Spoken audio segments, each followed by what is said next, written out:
Hemos hablado del marketing personal y profesional, que eso es parte de la unidad 4. Hoy vamos a seguir y si Dios quiere ya estaríamos terminando con la unidad 4 la semana que viene. Si todo sale bien, hoy daríamos 2 tipos de marketing más, que es que es el financiero y el deportivo. Así que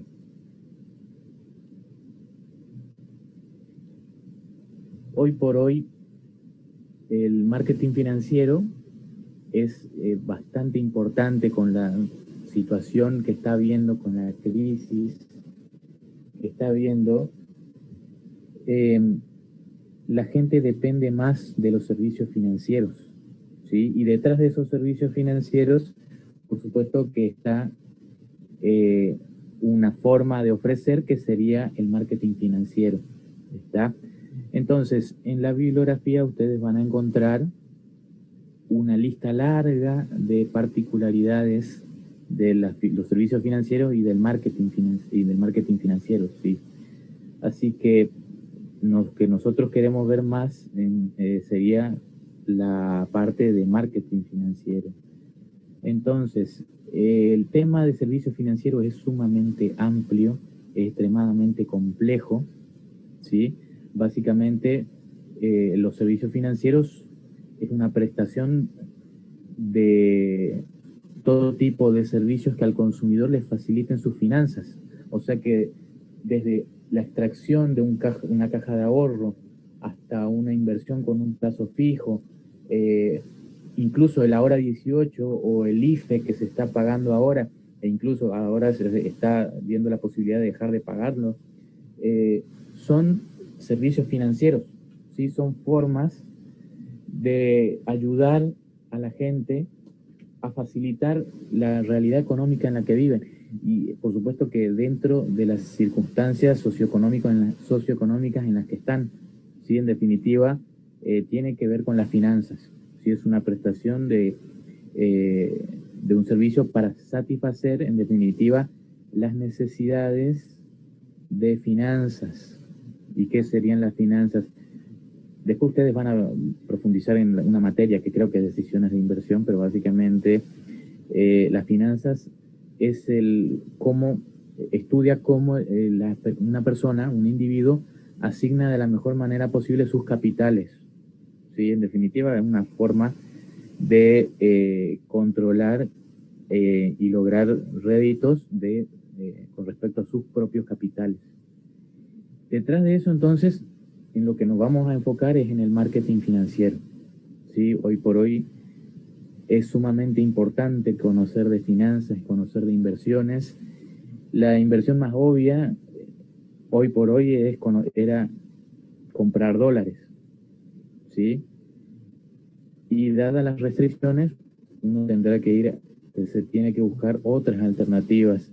La alternativa que le sigue sería, por ejemplo, el plazo fijo, ¿sí? Pero aún así, para saber de inversiones se necesita conocimiento, se necesita un conocimiento muy especial, realmente hay que estudiar para saber de inversiones, no solamente en actividades empresariales, sino en la vida cotidiana en general, como para ir y pedir un plazo fijo, o para comprar dólares en un banco, por ejemplo, o en una casa de cambio. Pues bien, eso es algo que no pasa, ¿sí? La mayor cantidad de consumidores de este tipo de servicios no tienen conocimiento en finanzas, no tienen el conocimiento que deberían tener. Entonces, se basan más se basan más en aspectos subjetivos, como por ejemplo la imagen, la reputación, la ubicación de los establecimientos, los más cercanos a sus casas, terminan desviando la atención a otras particularidades de los distintos bancos o financieras por cuestiones más subjetivas, ¿sí? Por cuestiones más abstractas que no debería ser así, pero esa es la realidad, ¿sí? Entonces, una persona para adquirir un servicio financiero, por ejemplo, un plazo fijo, pregunta, por ejemplo, cuál es la tasa de interés, y te dicen 33%. Y dicho así parece bastante redituable, un 33% es una barbaridad, pero en realidad es un 33% anual, y si vos sacás un plazo fijo a 30 días, en realidad el 33% sería, pasado en tanto por uno, sería dividido por 100, por 365 días, que sería diario, ¿sí? Y otra vez multiplicado por 30, que sería mensual, y otra vez multiplicado por 100, que te darían un 2,70%. En realidad en un mes ganaste un 2,70% más. Y mucha gente no entiende eso, ¿está? Porque las cuestiones financieras son sumamente engorrosas, incluso para los profesionales mismos. Los que entiendan, para los contadores mismos es algo complejo, ¿sí? Entonces, es necesario que haya detrás de estos servicios, de estos distintos servicios financieros, estos distintos servicios que operan en el mercado financiero, técnicas de marketing, ¿sí? Pero esas técnicas de marketing tienen que enfrentarse a muchas particularidades, ¿está? Entonces, eso es lo que vamos a ver ahora, el marketing financiero como técnica, como conjunto de técnicas de marketing que se enfrentan a ciertas complejidades por el hecho de lidiar con las finanzas, ¿sí? Vamos a ver dos definiciones de marketing financiero. Estas definiciones no están en la bibliografía, están solamente en la filmina. Las aparté porque realmente me parecen muy didácticas. Por eso me parece que no tienen desperdicio y se deberían leer. Así que la primera definición sería la más simple. El marketing financiero es una rama del marketing que se encarga del estudio y posicionamiento de los bancos, la imagen de las entidades, la determinación de los precios, el diseño de los canales de distribución, así como las campañas de publicidad y promoción de los productos y servicios que ofertan las entidades financieras. Si ustedes se avivaron, se van a dar cuenta que estamos hablando de las 4P, ¿sí? Y estamos hablando del posicionamiento y de las 4P de los bancos y entidades financieras. ¿Quiénes ofrecen servicios financieros? Por supuesto que los oferentes vendrían a ser los bancos públicos y privados, con su propio marco legal, regidos por el Banco Central, y también las entidades financieras, pero con otra legislación que, bueno, en parte están regidos por el Banco Central y en parte por un ente que se llama la Superintendencia de Entidades Financieras. Entonces tienen un cuerpo, un marco legal muy estricto, y dentro de ese marco legal, dentro de las posibilidades que le da ese marco legal, prestan servicios financieros, ¿sí? Y nos concentramos en consumidores financieros, ¿sí? Los consumidores financieros serían una población de consumidores extremadamente heterogénea, porque ahí entran todas las actividades, ¿sí? Los servicios financieros son prácticamente un sustento de toda la sociedad. Ahí van a entrar todo tipo de personas de clase media, de clase alta, pymes, empresas grandes, microemprendimientos, van a entrar todos los tipos de actividades, por ejemplo, ¿sí? Es extremadamente variado el mercado de consumidores financieros, ¿sí? Entonces, volvemos a la definición. El marketing financiero, entonces, estudia el posicionamiento y las 4P de los bancos y entidades financieras. Eso sería lo mínimo que deberían decir. ¿Está? Y después hay una definición más compleja, ¿sí? Entonces, la definición anterior es algo que en los exámenes a mí no me conmueve, ¿sí? Si les doy la puntuación que dicen los exámenes, digamos que lo doy por obligación. Pero si llegasen a decir esta definición, podría llorar de la emoción. Entonces, el marketing financiero, según esta definición,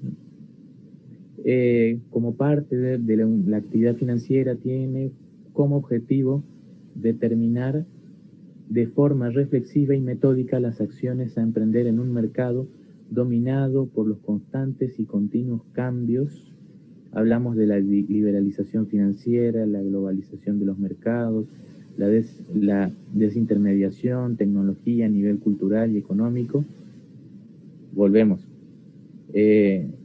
al paréntesis. Liberalización financiera se refiere a la liberalización de restricciones financieras, que estaría pasando lo contrario acá, digamos, estamos hablando de un cepo, o sea que no hay una liberalización como la que dice la definición, tal vez sí en comparación con el gobierno pasado. La liberalización financiera es una tendencia a ir quitando restricciones al intercambio de instrumentos financieros, por ejemplo, la compra de dólares o la posibilidad de llevar las utilidades. Cuando una empresa invierte en un país, puede tener una posibilidad de llevar esas utilidades a su país de origen.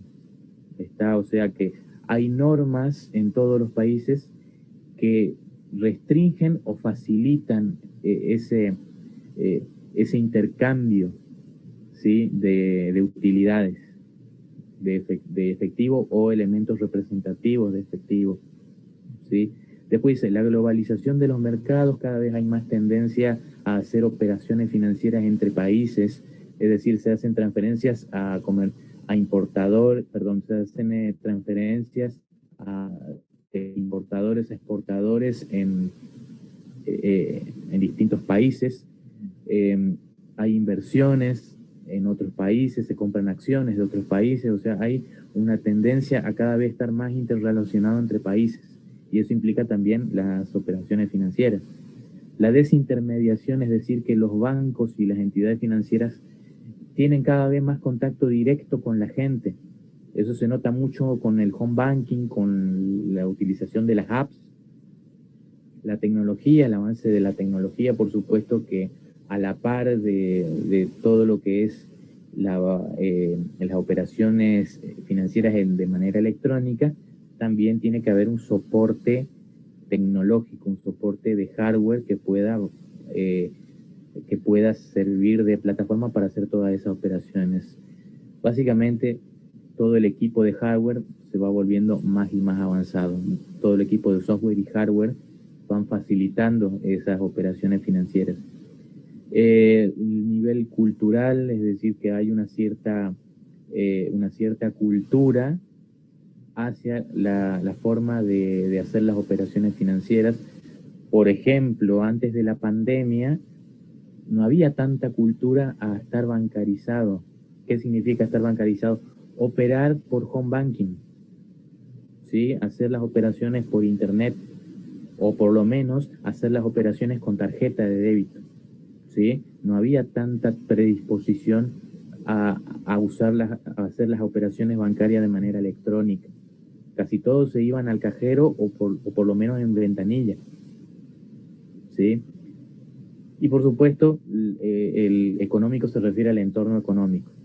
El entorno económico siempre va a repercutir en la actividad financiera. Volvemos otra vez a la definición. Decíamos, emprender en un mercado dominado por los constantes cambios, que ya sabemos cuáles son, definiendo un escenario altamente competitivo y cambiante. Competitivo, por supuesto, entre clientes y entre oferentes de servicios financieros, es decir, se compite entre bancos y los clientes de los bancos también compiten entre sí. Permítanme un segundito. Y cambiante. La realidad cambia. Más que nunca nos dimos cuenta de eso con la pandemia. Ante esta situación, el cliente cada vez más preparado se constituye en el elemento clave donde confluyen las distintas acciones y estrategias de marketing. Es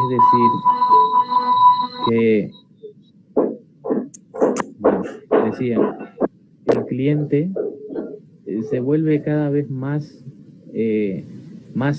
hábil, o por lo menos tiene un poco más de pericia a la hora de decidir los servicios que va a contratar. Entonces, hay un desconocimiento grande de este servicio, pero también el cliente tiene la posibilidad de instruirse un poco, de de leer sobre las leyes, de leer las noticias, de buscar, investigar en internet sobre estos distintos servicios. Entonces, hacia ese cliente confluyen las distintas acciones y estrategias de marketing, es decir, que hacia ese cliente se dirige el flujo de servicios financieros, cosa que se entiende ya desde primer año, para satisfacer sus necesidades de forma rentable y duradera en el tiempo. Entonces, se dirigen hacia ese cliente todos los servicios para satisfacer sus necesidades, que sea rentable para nosotros y que se logre un lazo con ese cliente a futuro. Es decir, que el cliente invierta en nuestro banco o en nuestra entidad financiera y que se mantenga, que contraiga un crédito, que pague el crédito y que contraiga otro a futuro. Básicamente se refiere a eso, ¿sí? Esa sería una definición un poco más elaborada. O si quieren una tercera definición, que es la que yo suelo usar, porque la que yo le suelo dar a los alumnos, es que el marketing financiero trata de ofrecer una serie de prestaciones que le faciliten al consumidor la vida en el entorno económico o socioeconómico que le toca vivir, ¿sí? Entonces, dentro de las circunstancias sociales y económicas en las que está, el marketing financiero trata de satisfacer sus necesidades de la mejor manera posible, ¿sí? Trata de ayudarlo a llevar las finanzas de la mejor manera posible. ¿Está? Esas serían 3 posibles definiciones de marketing financiero. En la bibliografía es una tesis que habla sobre el marketing financiero y muestra una lista larga de particularidades. Primero muestra en un apartado, al principio de la bibliografía, un listado de particularidades que son de los servicios financieros, ¿sí? Que habla sobre la intangibilidad, sobre el bajo costo de acceso a un cliente, etcétera, etcétera. Y después pasa a otro apartado que dice aspectos específicos del marketing financiero, que es lo que realmente me interesa que ustedes aprendan. Así que aparece todos estos apartados que van a tener que leer.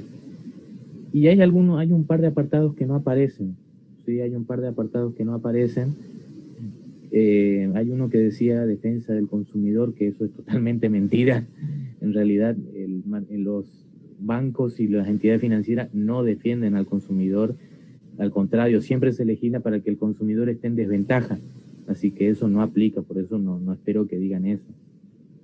Así que de todo lo que dice la bibliografía, yo quisiera que estudien estos apartados. Estos ítems son los títulos que están en los apartados que tendrán que saber para los exámenes. Entonces, ¿qué particularidades tiene el marketing financiero? Con respecto a la percepción de la calidad, es compleja porque el consumidor no tiene preparación, o al menos la mayor cantidad de consumidores, la mayoría de los consumidores, no tiene preparación para percibir la calidad de los servicios. Es decir, no tiene preparación para saber cuál es un crédito qué crédito es más caro, qué tasa es mejor, qué servicios son mejores, qué inversiones es mejor, qué inversiones más arriesgadas. No tiene preparación para eso, no tiene conocimiento para ello. Entonces, juzgan la calidad de manera más subjetiva, a partir del trato del personal, a partir del establecimiento, a partir de la ubicación, a partir de las campañas publicitarias, a partir del posicionamiento, a partir de la reputación, el prestigio, el boca en boca. Entonces, la calidad se percibe, se juzga por otras variantes, ¿sí? Entonces, aunque la entidad tenga un servicio excelente, de calidad, transparente, de buena fe, aún así le costaría mucho darse cuenta de eso al consumidor. Ahí hay una particularidad. Otra, con respecto al precio, que es sumamente complejo. Primero porque los servicios son extremadamente variados. Imagínense, tenemos cajas de ahorro, tarjeta de crédito, ¿qué más? Plazo fijo, descuento de pagaré, seguros, ¿qué más? Créditos, distintas líneas de crédito, giro en descubierto, cheques, endoso de cheques, muchos servicios, fondos de inversión. Son numerosos servicios, podríamos estar todo el día enumerando servicios. Y no solamente eso, sino que se pacta un servicio se pactan montos distintos por cada cliente. A los clientes con más antigüedad se le dan créditos con tasas más bajas, por ejemplo, ¿sí? A los clientes nuevos se le dan créditos con tasas altísimas. Entonces, puede variar los plazos, las tasas, los montos pueden variar según lo que se pacte con cada cliente. Por eso, esa es otra complejidad a la que se enfrenta el marketing financiero. La psicología del dinero, que quiere decir que hay que apelar más a la psicología que a la calidad del servicio. El servicio puede ser de mala fe, como la mayoría como la mayoría de los bancos, las tarjetas de crédito, las entidades financieras nos hacen, siempre es para que el cliente esté en desventaja, pero más allá de eso, aunque el servicio fuera de buena fe, aún así el cliente no se da cuenta. Entonces hay que atacarlo. No bastaría mostrarle los números, las tasas o los montos que le podría redituar una inversión con un banco, sino que hay que atacar a la psicología de la persona, hay que atacarle en donde le duele. Hay cosas que el dinero no puede pagar, para todo lo demás existe Mastercard. Fíjense, apela a las emociones, a los sentimientos del público, le da en donde le conmueve.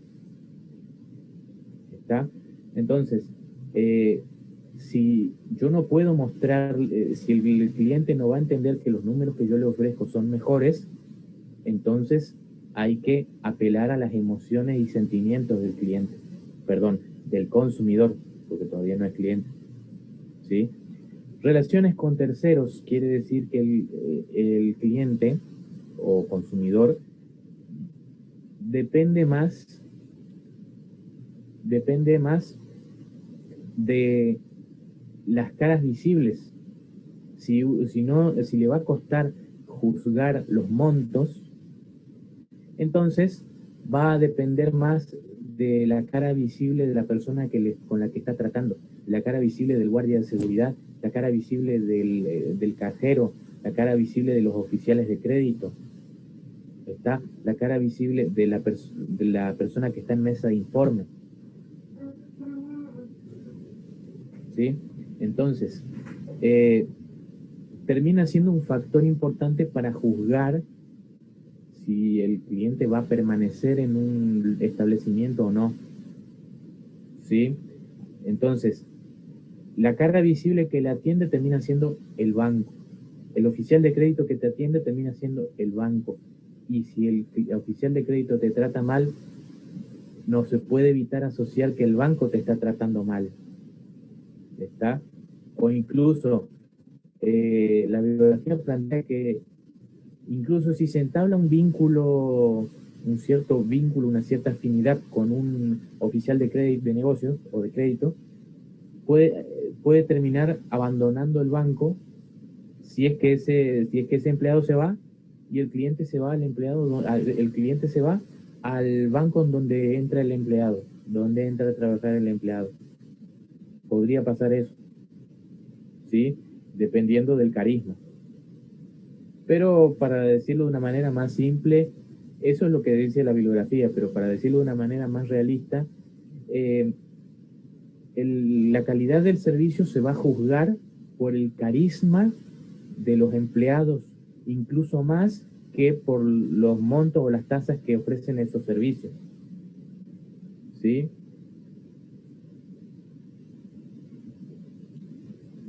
Denme un segundo, por favor, porque me estoy por quedar sin tiempo.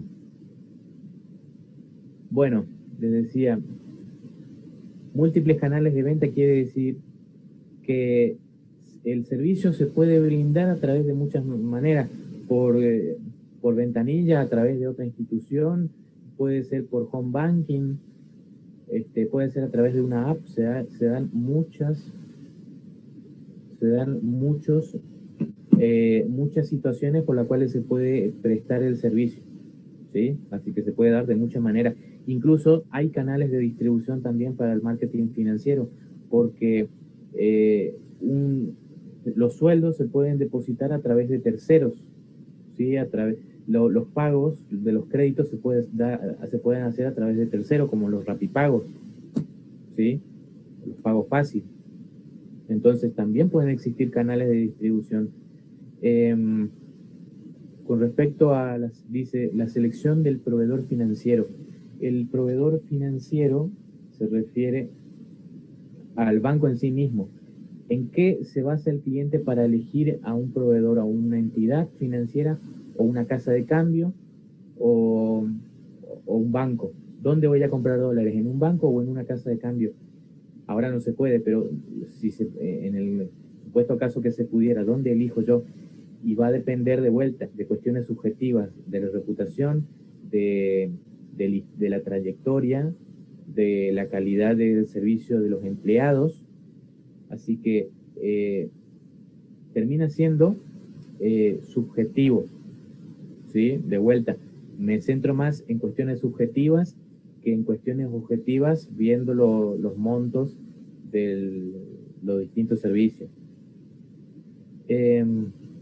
Después, ¿qué pasa con respecto al costo? Se refiere al costo de transferencia o el costo de selección del cliente. Se basa más en la conveniencia y reputación antes que al costo económico. O sea, podría haber un interés, yo me podría estar perdiendo un interés, si contraigo un crédito, y me podría estar comiendo un interés más alto que en otra financiera, y aún así elijo la financiera del interés más alto, o peor, o al revés, quiero hacer una inversión y el interés que me da un banco es más bajo que otro, y aún así me termino contratando al banco con el interés más bajo. ¿Y por qué? Porque de vuelta el consumidor está eligiendo en base a cuestiones subjetivas, la reputación o la conveniencia, es decir, la ubicación del banco. Es decir, que antes de ir a un banco prefiere prefiere usar el cajero desde que está más cerca, o prefiere el banco que está más cerca de su casa, o un banco céntrico de ubicación más céntrica, o una financiera antes que un banco por el solo hecho de que está más cerca. ¿Sí? Eso se nota mucho en el caso de las personas que viven en el interior, y para viajar, para cobrar o para cualquier trámite en un banco tienen que viajar. Entonces ahí se nota mucho esto. Y las decisiones que involucran al dinero, la verdad que no tiene, el título no pega con lo que dice el apartado, pero el apartado se refiere a que cuando un consumidor se vuelve cliente de un establecimiento, generalmente ya lo hace a largo plazo, es decir, que hay un cierto costo de transferencia, o se vuelve incómodo cambiarse de tarjeta o cambiarse de banco o cambiarse de financiera, ¿sí? Hay más tendencia a largo plazo, es decir, hay más tendencia a que el cliente cuando elige un establecimiento se mantenga con ese establecimiento, ¿sí? Prefiere eso a la incomodidad de cambiar de servicio, de cuenta, de caja, de tarjeta, de banco, de establecimiento, de dirección, todo eso, todas esas molestias. Lo que significa una oportunidad para entablar una relación a largo plazo con el cliente, para ofrecerle más servicios. Es decir, que el cliente se mantiene con el establecimiento aunque haya satisfecho las necesidades iniciales por las cuales contrató a ese banco, es decir, o a esa financiera. Necesitaba un crédito, contrae el crédito, después de 24 cuotas paga todo el crédito y ya terminó la relación con el establecimiento y aún así decide contraer otro crédito. ¿Está? Aún así decide mantenerse con el establecimiento por motivos distintos, es decir, pueden surgir necesidades nuevas, situaciones nuevas por las cuales necesita algún servicio financiero y se mantiene con el mismo establecimiento.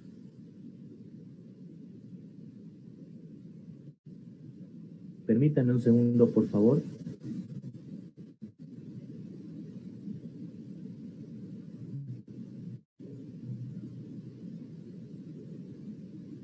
Bueno, en cualquier momento va a cerrar la reunión.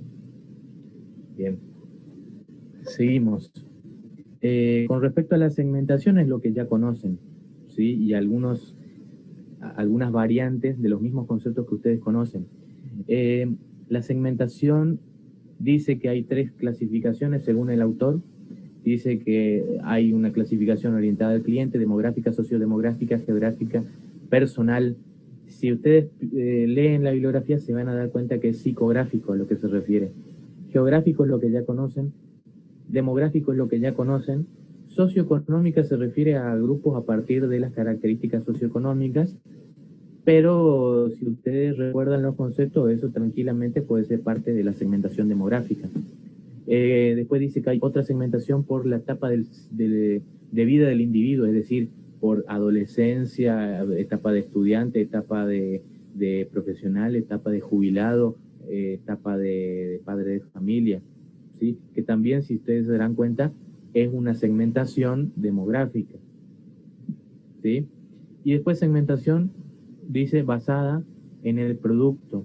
En realidad, si ustedes se dan cuenta, se refiere a cómo se usa el producto financiero, que sería segmentación conductual, ¿está? O sea que no debería ser distinto de lo que ya vieron en primer año.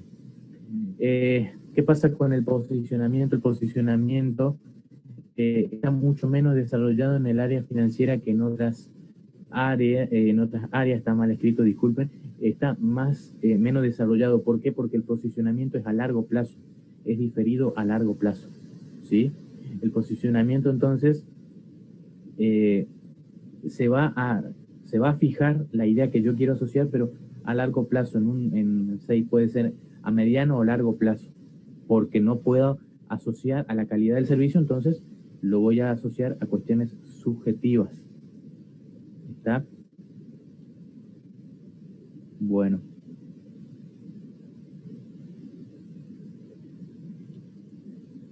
Decía, entonces, requiere tiempo establecer un posicionamiento exitoso. El rubro financiero, en el rubro financiero, el posicionamiento es a través de la imagen corporativa, es significativamente más utilizado que el posicionamiento de productos individuales. Es decir, se tiene que hacer más campaña por la institución que por los servicios. Es decir, que tiene que haber más publicidad institucional, más publicidad a grandes rasgos que hable de la institución más que de las novedades de los servicios. ¿Está? Porque los servicios suelen ser muy genéricos, siempre es créditos o inversiones. Así que los servicios son bastante genéricos como para perder tiempo posicionando esas ideas. Así que hay que posicionar más la imagen de la institución. ¿Qué desafíos tiene? La intangibilidad, por supuesto, la intangibilidad los servicios, la falta de protección de patentes, porque las patentes, bueno, se me está terminando el tiempo. Si puedo, voy a hacer otra reunión, ¿sí? Así que les voy a mandar el link. Lo último que voy a decir entonces, la falta de patentes es porque los servicios son genéricos, así que no hay patentes. La facilidad con que los productos y servicios pueden ser copiados por los competidores, es decir, todos los bancos y entidades financieras dan los mismos servicios. Así que, ¿cómo tiene que ser el posicionamiento? Y tienen que enfatizar, asegurarse de que haya claridad, credibilidad, coherencia, competitividad. Claridad es que la asociación tiene que ser fácil de entender, creíble, ¿sí? Tiene que ser creíble, no hay que haber señal de mala fe. coherencia, no tiene que haber disonancia entre lo que se promete y el servicio que se da, y competitivo tiene que haber alguna diferenciación entre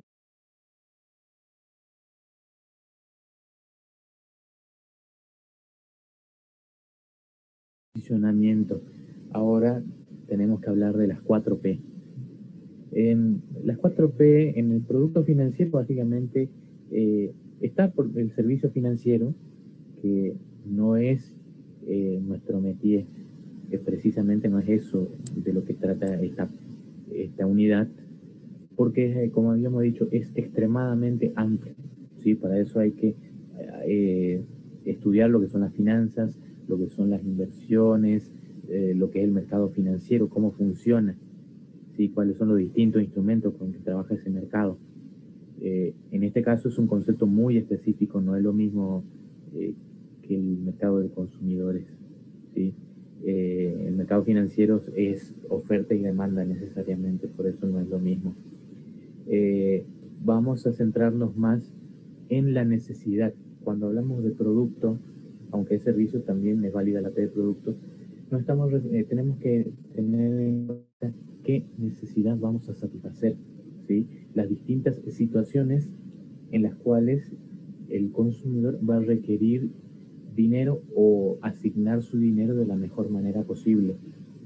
Puede ser para mover dinero, es decir, para hacer transferencias, ya sea por cheques o por tarjeta de débito. La necesidad de reinvertir el dinero, es decir, la forma más fácil es comprando dólares o por plazo fijo. Otra forma es la LEVAC. El LEVAC es como plazo fijo, pero a una variable. Entre algunos ejemplos, la necesidad de pagos diferidos o de tener créditos. Compras hoy, pagas después. ¿Sí? Típico pagos en crédito o cuenta corriente. La necesidad de manejar riesgos, los seguros de vida, seguros de riesgo del trabajo, seguros de créditos a la exportación, por ejemplo, ya que están viendo comercio exterior. La necesidad de información. A veces uno simplemente va para averiguar una cotización, cuánto está un yuan, el yuan, cuánto está el dólar. Se puede averiguar la cotización de algunas acciones. A veces para eso pueden ir a una bolsa de comercio. Eso es algo que me estaba olvidando decir. También puede incluir marketing financiero. Se pueden incluir los establecimientos como las bolsas de comercio. ¿Nadie va a preguntar nada? Bien. O sencilla y llanamente el asesoramiento. Como cualquier servicio, también necesita asesoramiento. Tramitaciones o asesoramiento en legislaciones o en tramitaciones. Sí, le voy a decir. Le voy a decir. Bien, continuamos. Así que los productos grandes, de manera muy general, puede darse de dos maneras.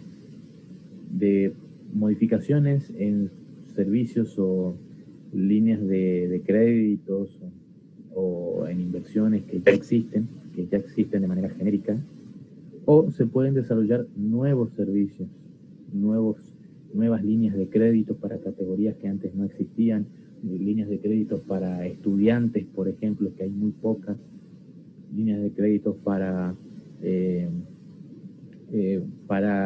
personas con algún problema de salud, digamos, líneas de crédito para segmentos nuevos. O si no, cruzando promociones o beneficios con otros establecimientos, las clásicas promociones cruzadas. Entonces, básicamente, pueden haber modificaciones o nuevos productos en todo lo que está de producto del marketing financiero. Con respecto al precio, el precio, insisto, es extremadamente complejo porque hay una gran variedad de servicios y una gran variedad de aspectos con factores numéricos que varían, es decir, tasas de interés, tasas efectivas, plazos, tasas anuales, tasas mensuales, tasas diarias, periodos de gracia, montos, capitales, formas de pago, y peor si es en cuotas. ¿Sí? Todo eso implica un conocimiento matemático que hay que tener, ¿sí? Todo eso se tiene que plantear tanto el oferente, desde luego que ayuda a que lo sepa el cliente, pero también el oferente tiene que plantear todos esos aspectos. Es sumamente matemático. Cualquier servicio financiero es matemático, es pura matemática, es fórmula matemática. Eso nos indica que pueden haber dos tipos de precios, o dicho de otra manera, los montos nos pueden mostrar de dos maneras. Ahora pongámonos en lugar de cliente. Cuando nosotros pactamos cualquier servicio, un crédito, una caja de ahorro, una tarjeta de crédito, nos llegan resúmenes que incluyen una lista de costos, descuentos o débitos, que a veces, bueno, es larguísimo, es comisiones, puntos de canje, comisiones por tarjeta de crédito, errores, mantenimiento típico, descuentos por operar en una red link o manencos de otros bancos, de otros establecimientos. Hay muchos conceptos, siempre el servicio está sobrecargado de muchos conceptos. En este cuadro ustedes van a ver algunos ejemplos, eso para que lo vean tranquilos en sus casas. Bueno, básicamente entonces los precios pueden ser, más que precios, montos. Los montos se pueden mostrar de manera abierta o de manera encubierta. ¿Qué quiere decir abierto? Que se muestra de manera transparente todos los conceptos por los cuales se pueden hacer débitos o créditos en un servicio. En un préstamo, una caja de ahorro, por ejemplo, se muestra de manera transparente absolutamente todos los descuentos. ¿Sí? Se muestra taxativamente todos los descuentos. Bien. Y el precio encubierto es cuando omiten algunos conceptos en el resumen o en el extracto o en los movimientos. Algo que no aparece, algún servicio algún concepto que no aparece el origen. Típico cuando te agregan una tarjeta de crédito que no pediste o te incluyen en un programa de punto de canje que no pediste y entonces te aparecen un descuento y a veces el cliente no sabe de dónde viene. Y por supuesto que el origen está encubierto, o sea, el cliente no se entera de que le incluyen en ciertos canjes o ciertos programas de puntos de canje o comisiones o errores. Tienen esa mala costumbre de esconder esos conceptos. No son tan transparentes los bancos y las entidades financieras. Con respecto a la promoción, a la parte publicitaria, básicamente el servicio es intangible, ¿sí? Por lo cual se tiene que, según la bibliografía, presentar de la manera más tangible posible. Creo que la palabra que mejor describe esto es visible. En realidad lo que el autor quiso decir es que se tiene que presentar de la manera más visible posible, ¿sí? El mensaje se tiene que mostrar un elemento lo más tangible posible. Por eso es que los bancos tienen publicidades tan rebuscadas, porque al no poder mostrar las cualidades, perdón, al no poder mostrar las cualidades del servicio como se debería, entonces empiezan a valerse de personajes como el matrimonio del Banco de Alicia, se basan más en la calidez, como hacía Tarjeta Naranja, en la calidez humana. Empiezan a buscar otros recursos para tratar de comunicar un mensaje, ¿sí? Que no ofrezca cheques o cajas de ahorro, ¿sí? O plazos fijos. Entonces, incluso no hay entidad financiera que no ofrezca servicio de cajero automático. También pueden operar con Banelco. Así que se vuelven sumamente homogéneos. Así que publicitariamente se tiene que mostrar otras cualidades más abstractas, más subjetivas, para tratar de posicionar alguna virtud del establecimiento. Bueno, continuando con la bibliografía, dice: los consumidores tienden a estar relativamente poco interesados en los servicios financieros y esto sugiere que pueda haber una mayor necesidad de atraerle la atención. De vuelta, es otra explicación de por qué son tan rebuscadas las publicidades de entidades financieras y bancos. Es porque es algo engorroso, el servicio financiero es algo engorroso, y al momento de que no se entiende, es más difícil es más fácil ignorar cualquier campaña publicitaria. Es más fácil no prestar atención cuando se hablan de tasas, cuando se hablan de cuotas, de montos. Entonces, se tienen que buscar algo más cualitativo, ¿sí? Se tiene que comunicar virtudes más cualitativas que cuantitativas, es decir, los números no van a comparar montos los consumidores, ¿sí? Rara vez, o por lo menos la mayoría de los segmentos no va a comparar montos ni tasas. Así que, ¿qué formas de publicidad hay? Publicidad masiva y directa. Esto se nota mucho con las redes sociales. La publicidad masiva es la publicidad en los medios masivos, típico en radio, en televisión, en la prensa, en los afiches en la calle. Eso se nota en la cultura general, en la vida cotidiana. Y la publicidad directa es la publicidad personalizada, es cuando las entidades, cuando las financieras o los bancos le llaman de manera personalizada a los clientes por teléfono y le ofrecen algún beneficio, ¿sí? Típico cuando nos molestan a la siesta algún banco o alguna financiera. Eso sería una publicidad personalizada.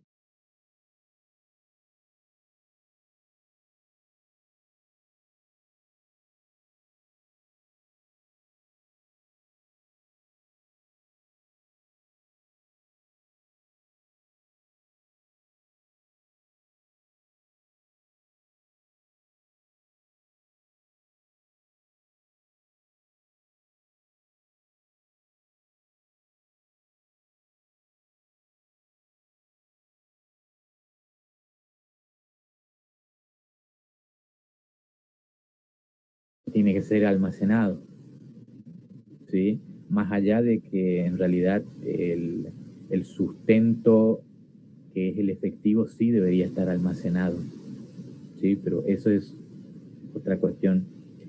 Así que dice las propiedades de duración del consumo, es decir, que es a largo plazo, ¿sí? El consumo de los servicios financieros es a largo plazo, son préstamos o inversiones que se van a evidenciar de manera diferida, ¿sí? A largo plazo o mediano a largo plazo.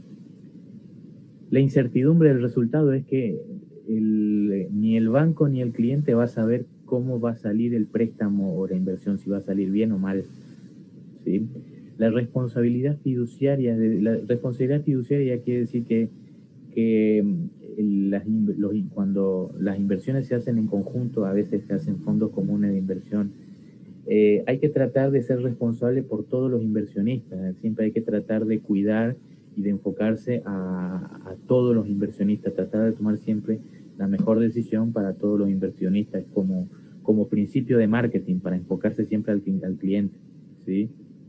Entre otras, dice, tiene importantes implicancias en lo que a los canales de distribución se refiere. Es decir, que eso modifica los canales de distribución. Por el hecho de ser un canal de distribución, por el hecho de ser servicio, y el canal de distribución podría incluso considerarse directo. Podría considerarse directo. Aún así, pueden haber intermediarios. Entonces pueden haber muchas maneras, lo que habíamos dicho al principio, es un multicanal y pueden haber muchas maneras de prestar el servicio, pueden haber muchas vías. Entonces la bibliografía te presenta todos estos canales. El canal financiero dice que son las sucursales bancarias en ventanillas, básicamente. Un segundo, por favor. Me están llegando más participantes. Bueno, decía, en ventanilla, o con el oficial de crédito, o los servicios de bóveda, por ejemplo.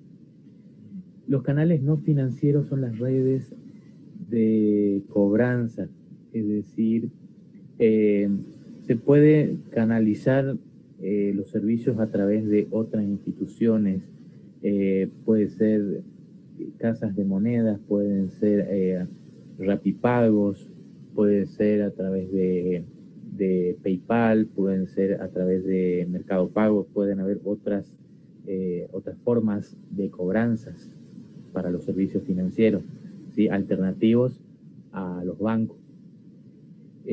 Los canales de contacto cara a cara básicamente es la ventanilla, ¿sí?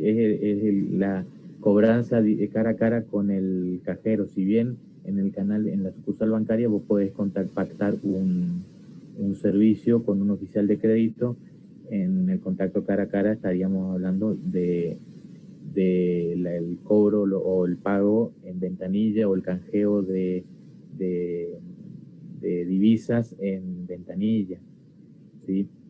El call center o la banca telefónica, a veces algunas operaciones se podrían hacer por teléfono. El internet, el tan conocido home banking, y hay algunas alternativas al home banking que son las aplicaciones, ¿sí? Hay una app que ustedes, no sé si conocen las redes de cajeros, la red de cajeros de bancos públicos, se suele llamar RedLink, y la red de cajeros de bancos privados se suele llamar Banelco. Una alternativa a la RedLink es una aplicación son aplicaciones que trabajan con estos cajeros, con estas redes. Y en el caso de la RedLink, una aplicación que podría reemplazar Home Banking, en la que se podría aplicar Home Banking, se llama ValePay. En el caso de las redes de Banelco hay una aplicación, una app que puede hacer las operaciones de Home Banking que se llama Ualá. O sea, el Home Banking hoy por hoy se puede hacer a través de las aplicaciones. Más allá de que el ValePay no está funcionando, pero en teoría se podría hacer.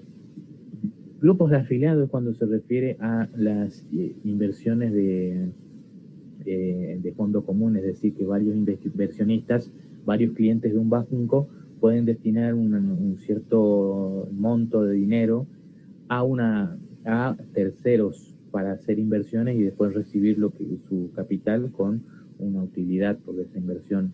Hay agencias que trabajan con los bancos que se especializan en inversiones y que reciben esa plata de los clientes del banco y hacen inversiones. Y en teoría tendría que retornar ese dinero con las utilidades a los clientes. Esos serían los grupos de afiliados. Fondos de inversión, básicamente, que no son muy conocidos, pero los bancos terciarizan mucho las inversiones, pero con plata ajena, con la plata de los clientes. Bueno,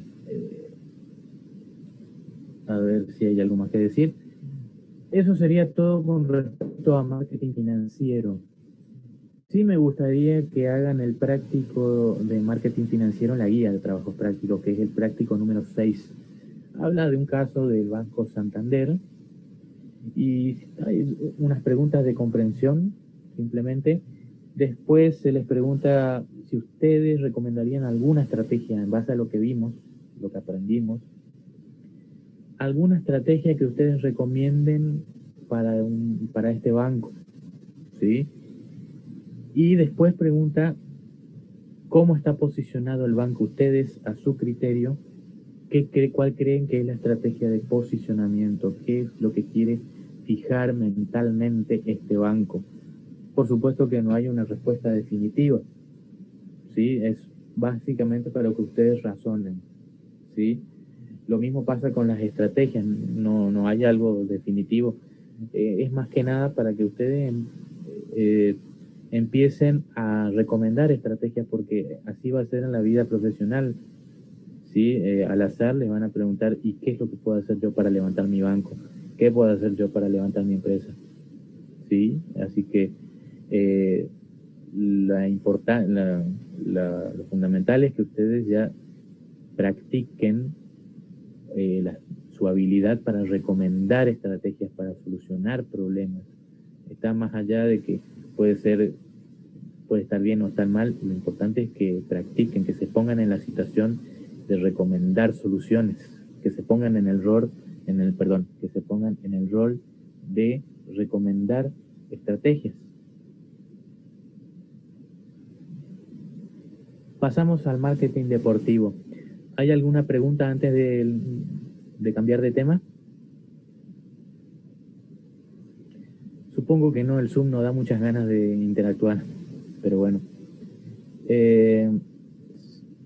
Sí. A ver, permítame, voy a ver si alguien está chateando.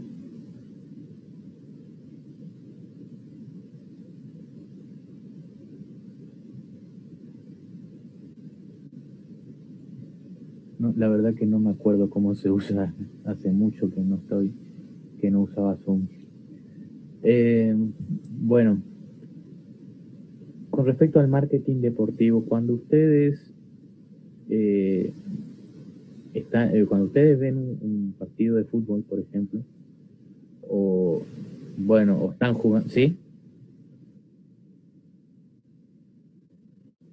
El sobregiro es cuando el banco te presta dinero cuando ya no tenés más fondos. Por ejemplo, si vos emitís un cheque y querés emitir un cheque por más plata de la que no tenés, por más plata de la que hay en tu cuenta, entonces haces un sobregiro, un servicio en el cual el banco te da un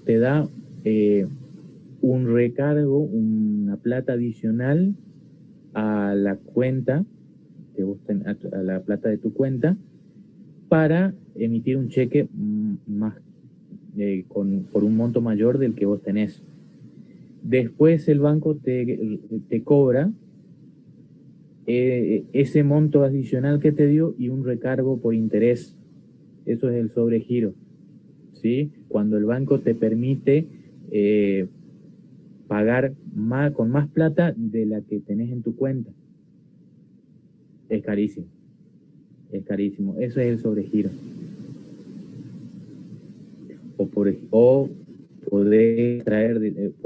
transferir de tu caja de ahorro más plata de la que tenés. O podés emitir un cheque con más plata de la que tenés en tu cuenta. Sí, ese es el sobregiro. ¿Quedó claro?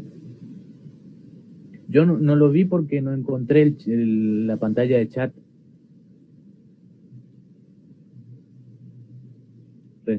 Recién lo encontré. Bueno, si hay algo más, ya encontré la pantalla de chat y tienen algo más que preguntar.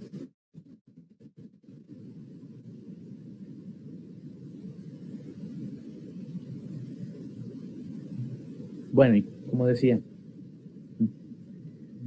en el marketing deportivo, básicamente, también es muy complejo porque estamos hablando de realizar una actividad de marketing en una plataforma deportiva.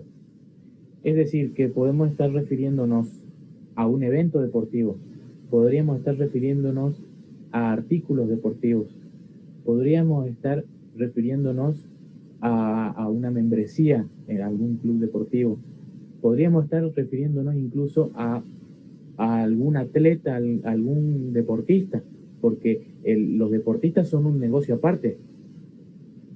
Entonces es sumamente complejo lo que es el deporte.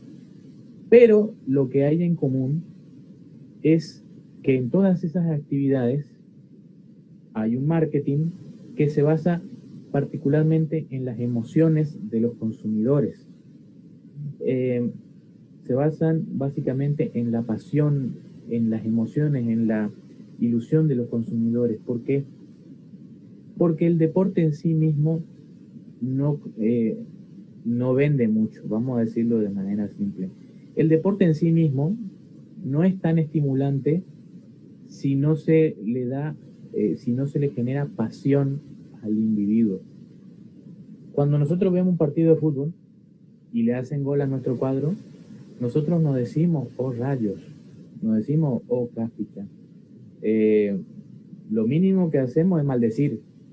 Lo mismo que si nuestro cuadro hace gol, y no vamos a decir frívolamente gol. ¿Está? Siempre hay un estímulo, hay un componente emocional, hay algo pasional en el hecho de presenciar un espectáculo deportivo, ¿sí? Y precisamente el marketing deportivo trata de eso, de generar emociones, de generar experiencias. Más allá del evento deportivo, el consumidor tiene que responder con emociones, ¿sí? Entonces, se basa, todas estas plataformas deportivas de las que hablamos, se basan en tres ejes. En una ilusión, es decir, hay que generarle esperanza, hay que trabajar con algún tipo de esperanza con el consumidor tiene que tener esperanza de ganar una copa, de ganar una carrera, de ganar un partido. Se trata de jugar con la esperanza, ese sentimiento de esperanza que tienen los espectadores. Pasión, hay que tratar de que generarles pasión a los consumidores. Hay que tratar de generar un sentimiento tan fuerte que bloquee la voluntad, es decir, hay que estimularlo tanto que el consumidor compre una entrada por encima de la razón. Y así es como hay gente que pagan dinero que no tienen para viajar a otros países y ver los mundiales, o hay gente que hacen horas y horas de cola solamente para conseguir una entrada, por ejemplo. Es para generarle algo, un sentimiento que esté por encima de la razón y de la voluntad. Y después la emoción, es decir, generarle sentimientos intensos, ¿sí? Esos son los tres componentes psicológicos en los que se basa el marketing deportivo. Sin ello no tendría tanta trascendencia como lo vemos ahora. Nosotros creemos que los argentinos que somos tan futboleros, creemos que es una pasión, que es un sentimiento. En realidad no, simplemente estamos recibiendo constantes estímulos.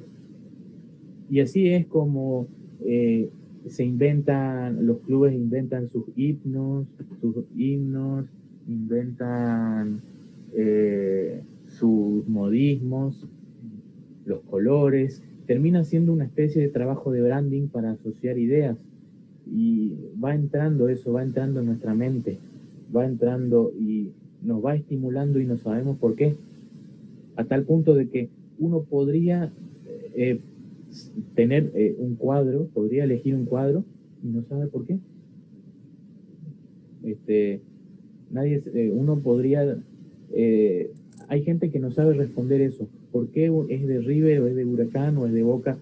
¿Por qué será de Chacarita? Y no sabe, puede ser por una cuestión familiar o tal vez porque juegan mejor.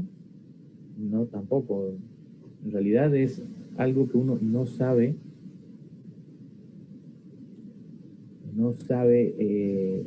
explicar, porque simplemente hubo una estimulación psicológica detrás de eso. En eso se basa el marketing deportivo, en tratar de ofertar un producto o un servicio a través de la temática deportiva, ¿sí? No solamente el producto deportivo en sí o los eventos deportivos, sino cualquier otro rubro, cualquier otra marca que se vincule a un evento deportivo. Y así es como las grandes multinacionales o las empresas grandes terminan siendo patrocinadores, oficiantes de algún evento deportivo o de algún club o incluso de un jugador o de también sería lo mismo para las carreras o para algún corredor de Fórmula 1, por ejemplo. ¿Sí? Siempre hay patrocinadores detrás de eso, aunque no tengan nada que ver con el rubro. Y aún así hay negocios detrás del deporte. ¿Por qué? Porque tiene una gran notoriedad, porque todos los canales tienen canales deportivos, porque todos los eventos deportivos en todo el mundo tienen gran rating. Y entonces es un vehículo es un vehículo publicitario para que los patrocinadores se anuncien. Entonces, es algo difícil de explicar, pero es la emoción la emoción en sí misma, algo que puede ser irracional, hasta que podría no tener explicación, que hace que una persona sea tan devota a un deporte o sea tan devota a un club, porque hay una estimulación psicológica que nos genera emociones. Fíjense el caso de Maradona. Había mucha especulación por si Maradona tenía coronavirus o no. Le hicieron el hisopado y dio negativo. O sea que están muriendo centenas de personas y miles de contagios al día, pero hay tiempo de preocuparse solamente por Maradona. ¿Por qué la gente, o por lo menos la gente grande, por qué aprecian tanto a Maradona? ¿Por qué hay tanto amor por esta persona misógina, comunista, drogadicta, y cuando habla nos junta dos palabras? ¿Y por qué? ¿Por qué tanto amor por esta persona? Y la gente lo que recuerda es cuando jugaba, porque la gente grande recuerda cuando jugaba Maradona, y era muy emocionante, era una experiencia ver jugar a Diego Maradona, porque era el equivalente a Messi o incluso mejor, no en cuanto a la calidad, eso podría ser discutible, no en cuanto a la calidad de jugador, sino al espectáculo que daba, ¿sí? Al espectáculo que daba él corriendo por la cancha. Era emocionante, era estimulante cuando se acerca al arco. Y eso en general pasa en todo el fútbol, digamos, la emoción de ir acercando, cuando los delanteros se van acercando y acercando a un arco, eso le va generando intriga al público. Es inevitable, es inevitable. Entonces, es más por el espectáculo que daba Maradona que por que el juego en sí mismo. Y por eso es que la gente hasta el día de hoy lo admira, porque esa asociación, ese posicionamiento ya está hecho. La gente no puede evitar pensar en Maradona y recordar esa experiencia que les daba. ¿Está? Por eso es que hasta el día de hoy Maradona es respetado, aún por encima de todos los escándalos que él tenga. Algo parecido ocurría con las películas de Rocky.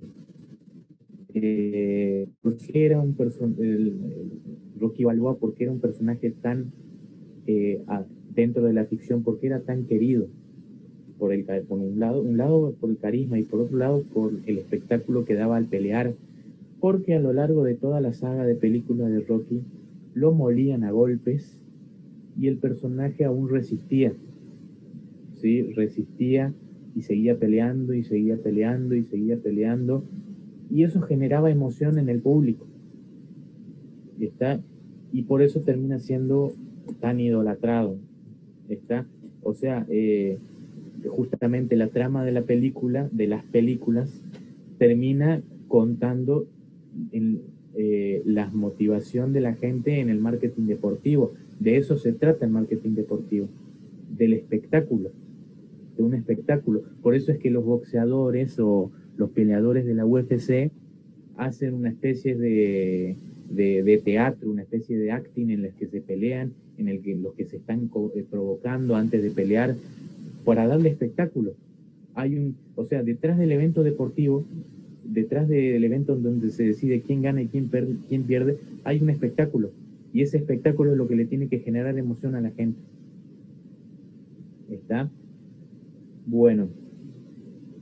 Entonces, la principal fuente de ingresos la principal fuente de ingresos de los clubes, de la mayoría de los deportes, se basaba en vender jugadores, en jugar bien, y según cómo se iban cotizando los jugadores y los iban vendiendo. Una experiencia que cambió el deporte en Latinoamérica fue la gestión de Mauricio Macri en Boca, que logró un patrocinio tan grande con Pepsi que terminó generando una fuente de ingresos mayores que la de la venta de jugadores. Mauricio Macri hizo algo que nos hacían los demás, que es tener un departamento de marketing en el club. Y el patrocinio terminó siendo una fuente importante de ingresos también. Entonces, por un lado están las fuentes de negocio que tiene el deporte, y detrás de ello tiene que haber un marketing deportivo que tiene que saber cómo estimular a esos consumidores que se terminan convirtiendo en fanáticos, ¿sí? En todo momento hay que generarle estímulos. Por ejemplo, no es casualidad que los locutores, no los comentaristas, sino los locutores, hablan de manera más aguda. No sé si ustedes notan, pero los locutores en todo el fútbol van hablando a medida que en las jugadas se acercan a los arcos, los jugadores empiezan a hablar más rápido y más rápido y más rápido, o más finito, más agudo, más agudo, más agudo. Y al escuchar eso la gente siente adrenalina, ¿sí? Se va emocionando, se va excitando. Y es una manipulación psicológica, es una manipulación barata, básicamente. Ese es un buen ejemplo de lo que hace el marketing deportivo. Trabaja siempre con la ilusión, con la pasión y la emoción. Así que la definición es bastante compleja. Vamos a tratar de terminar esto y continuamos la semana que viene. Lo que sí podrían hacer es comenzar a hacer el práctico número 13, que es de marketing deportivo. Entonces, el marketing deportivo consiste en todas aquellas actividades diseñadas para hacer frente a las necesidades y carencias de los consumidores deportivos, participantes primarios, secundarios, terciarios y los consumidores deportivos espectadores, primarios, secundarios, terciarios, a través de procesos de intercambio. El meollo de esta definición es el consumidor al que está agasajando, ¿sí? Que serían lo que se llaman consumidores deportivos. Y esos consumidores deportivos tienen una clasificación, una subclasificación en espectadores y participantes. Así que vamos a tener que terminar esto para la semana que viene, pero ustedes pueden adelantar la lectura sobre este tema, ¿sí? Así que si hay alguna consulta, no duden en escribirme. Aunque se rinda el recuperatorio la semana que viene, vamos a vernos, si Dios quiere, en el Adobe Connect, si no hay ningún otro problema. Muchas gracias por su atención. Nos vemos la semana que viene.